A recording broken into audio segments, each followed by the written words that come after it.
আমরা এক আল্লাহ ছাড়া কারো ইবাদত করব না, আল্লাহর সাথে কাউরে শরীক করব না, আল্লাহ ছাড়া কাউরে রব মানব না। পড়েন সুবহানাল্লাহ। তাহলে আমার প্রিয় লালমনিরহাটের ভাইরা, মদিনাতে যেয়ে তিনি মদিনা চার্টার করলেন, মদিনা সনদ, পিস ডায়ালগ করলেন, শান্তির সংলাপ, ইন্টারফেথ ডায়ালগ করলেন, আন্তধর্মীয় সংলাপ, যার ভিত্তি ছিল তাওহীদ। সুবহানাল্লাহ পড়েন। তাহলে অন্য ধর্মের প্রতি সব সময় ইসলাম সহনশীল, টলারেন্স। যদি আপনি দেখতে চান ইসলামের নবী, বিশ্ব নবীর দিকে তাকান, ঠিক কিনা বলেন? আমরা তো সংখ্যালঘুদের রাইটস প্রোটেক্ট করার জন্য কত আইন বানাই, কত বৈঠক করি, কত সংবাদ সম্মেলন করি। বিষ্ণু সাল্লাল্লাহু আলাইহি ওয়াসাল্লাম সংখ্যালঘুদের রাইটসের ব্যাপারে, অধিকারের ব্যাপারে যে কথা বলেছেন, শুনলে আপনি অবাক হয়ে যাবেন।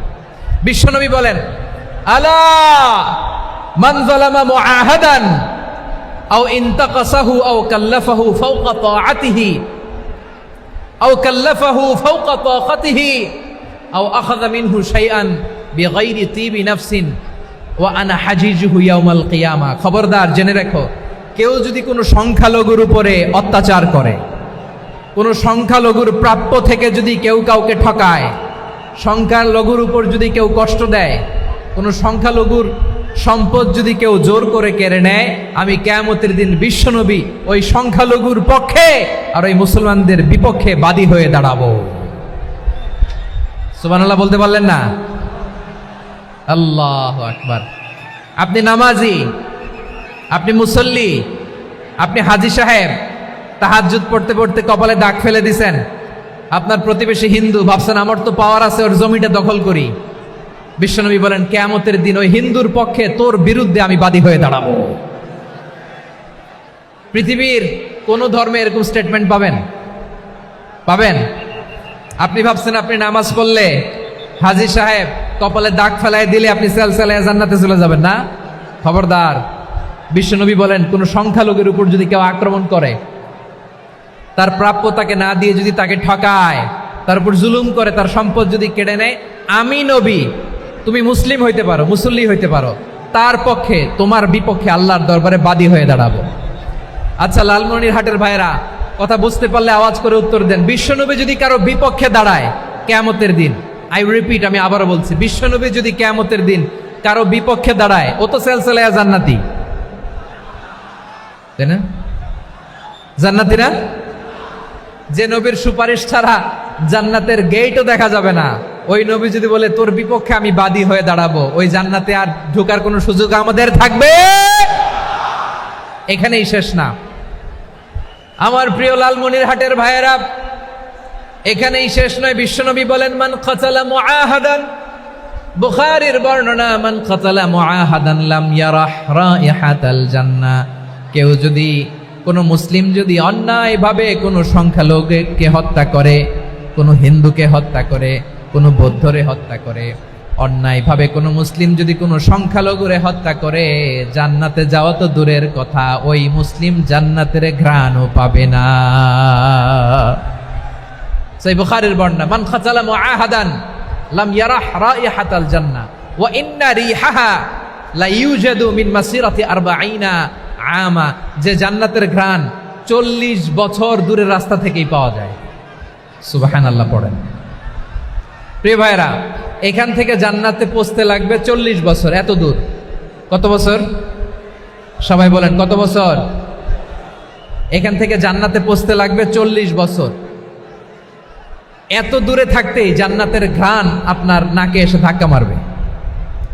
বিশ্বনবী বলেন, যে ব্যক্তি কোনো সংখ্যালঘুকে হত্যা করে, জান্নাতের ঘ্রাণ তো পাবেই, জান্নাতে তো ঢুকতে পারবেই না, জান্নাতের ঘ্রাণও তার নাকে লাগবে না। পড়েন না আউযুবিল্লাহ। তাহলে সংখ্যালঘুদের ব্যাপারে ইসলামে অধিকার দেয়া আছে না নাই? লালমনিরহাটের ভাইয়ের আওয়াজ করে বলেন, আমার সংখ্যালঘু হিন্দু ভাইদের রাইটস, অধিকার আমাদের ইসলামে প্রোটেক্টেড আছে না নাই? এখানেই শেষ না। বিষ্ণু ইসলাম আপনার অমুসলিম প্রতিবেশীর সাথে ভালো আচরণ করতে বলেছে। আমাদের হয় না, এটা মুসলিম পাড়া, ওটা বৌদ্ধ পাড়া, হয় না? অনেক সময় হয় না, এটা আমাদের মুসলিম পাড়া, ওইটা হিন্দু পাড়া, এরকম আছে না নাই? লালমনিরহাটে নাই না? আছে? হিন্দু যদি আপনার প্রতিবেশী হয় কি করবেন? ওরে কষ্ট দিবেন নাকি? কেন, ও তো হিন্দু, ও তো আমার আল্লাহরে ডাকে না, ওরে কষ্ট দিলে জায়েজ হবে না? খবরদার। বিষ্ণু ঈসা ইসলাম বলেন, মান কানা ইউমিনু বিল্লাহ ওয়াল ইয়াউমিল আখির ফালিউকরিম জারাহ, যে আল্লাহ বিশ্বাস করে আর আখিরাতে বিশ্বাস করে সেজন্য প্রতিবেশীর সাথে ভালো আচরণ করে। সুবহানাল্লাহ। কলিজা জুড়ায় যায় না আমার নবীর কথাগুলো শুনলে?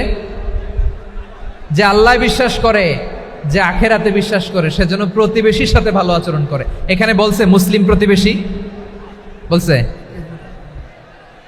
নামাজি প্রতিবেশী বলছে, আল্লাহওয়ালা প্রতিবেশী বলছে না। প্রতিবেশী আস্তিক হোক নাস্তিক হোক, প্রতিবেশী মুমিন হোক মুশরিক হোক, প্রতিবেশী হইলেই তার সাথে ভালো আচরণের দরকার আছে না নাই? আমার প্রিয় লালমনিরহাটের ভাইয়েরা, বিষ্ণু ঈসা ইসলাম ওনার ইহুদি প্রতিবেশীদের দেখাশোনা করতেন। আওয়াজ না শোনা যাক, আমারও তো দেখা যায়, আমারও তো দেখা যায়। তাকায় থাকেন, তাকায় থাকলে সওয়াব হবে। কোরআনের কথা যেখান থেকে হয় এদিকে তাকায় থাকলেই বরকত। তাকায় থাকেন। জি জি, মাইক, আমি তো আর মাইক ঠিক করতে আসি না এদিকে, এই মাইক ঠিক করব, ওই মাইক ঠিক করব, ওদিকে পাইলট বলবে হুজুর চলে আসেন। জি বসুন, বসুন, মাশাআল্লাহ। হ্যাঁ, খুব শান্ত, ঠিক আছে। পুলিশ ভাইরা না খেয়ে দিনরাত আপনারা যাতে সুশৃঙ্খল একটা প্রোগ্রাম উপহার পান এটাই চেষ্টা করতেছে, আপনাদেরকে কষ্ট দিতে আসে নাই, একটু একটু সহযোগিতা করেন। জি মাশাআল্লাহ, হ্যাঁ ঠিক আছে। আমার প্রিয় ভাইরা, প্রতিবেশী আস্তিক হোক নাস্তিক হোক, মুসলিম হোক হিন্দু হোক, তার সাথে ভালো আচরণ করতে হবে। বিষ্ণু ঈসা ইসলাম ওনার ইহুদি প্রতিবেশীর বাসায় যেতেন। কোন প্রতিবেশী? ইহুদি। আওয়াজ করে বলেন, কোন প্রতিবেশী? ইহুদি। এক ইহুদি কিশোর বিষ্ণু ঈসা ইসলামের খেদমত করতে, ইহুদি ছেলে আমার নবীর খেদমত করতো, তারা ছিল নবীর প্রতিবেশী। তো অনেক দিন হয় ইহুদি ছেলেটা আসে না। বিষ্ণুনবী খোঁজ দিলেন, ঘটনা কি? একটা ইহুদি ছেলে না আমার খেদমতে আসতো, ছেলেটা কই?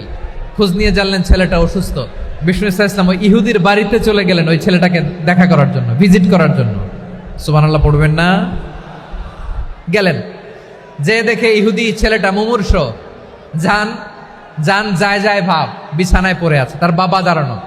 বিশ্বনবী তার মাথার পাশে বসলেন, মাথায় হাত বুলিয়ে দিলেন, আর ছেলেটাকে বললেন আসলিম, হে ইহুদি ছেলে আসলিম, ইসলাম ধর্ম গ্রহণ করো। তো ছোট্ট ছেলে ভাবে আমরা ইহুদি, এখন ইসলাম ধর্ম গ্রহণ করলে আব্বা যদি বকা দেয়। ফানাযারা ইলা ওয়াজহি আবি, ছেলেটা তার বাবার চেহারার দিকে তাকালো, দেখি আব্বা কি কয়। আব্বা যদি বলে তাইলে ইসলাম ধর্ম গ্রহণ করবে। ইহুদি ছেলেটা তার বাবার দিকে যখন তাকালো, ওর বাবা বলে আতি আবুল কাসিম, আবুল কাসিম যা বলে তাই করো। আবুল কাসিম হচ্ছে বিষ্ণু ঈসা ইসলামের একটা কুনিয়াত, উপনাম। আমার রাসূলের বড় ছেলের নাম ছিল কাসেম।